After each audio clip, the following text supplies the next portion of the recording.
Le Saint-Esprit a vivifié le Christ, mort, l'élevant et l'amenant à la droite de Dieu, le faisant asseoir à sa droite, au-dessus de toute chose.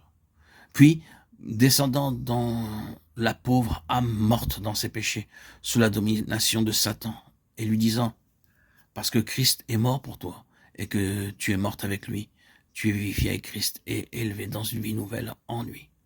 Vous êtes morts dans vos fautes et dans vos péchés. Que pouvez-vous faire? Des morts ne peuvent pas se sauver eux-mêmes. Et mieux que cela, vous êtes terriblement vivants. Il y a un esprit qui agit en vous. C'est l'esprit du prince de l'autorité de l'air. Vous êtes non seulement mort à Dieu, mais hélas, vous êtes actif. Et cette activité provient d'un esprit satanique qui combat contre Dieu. Le mal ne serait pas si grand si vous étiez seulement mort, mais vous vivez selon le train de ce monde, qui est sous la domination des esprits malins, c'est-à-dire du prince de l'air. Vous ne pouvez pas vous sauver vous-même. C'est alors que le Saint-Esprit vient à vous et vous révèle que Christ est mort pour vous, qu'il a pris votre place sur la croix, afin que par sa mort, il détruisit l'empire de la mort sur vous.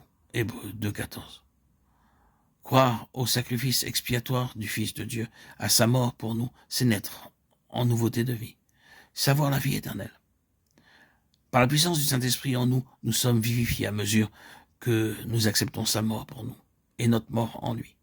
Comme Christ a été ressuscité des morts en nouveauté de vie, nous de même, joints à lui en esprit, nous pouvons être assis dans les lieux célestes, dans cette position de victoire sur le péché et sur Satan.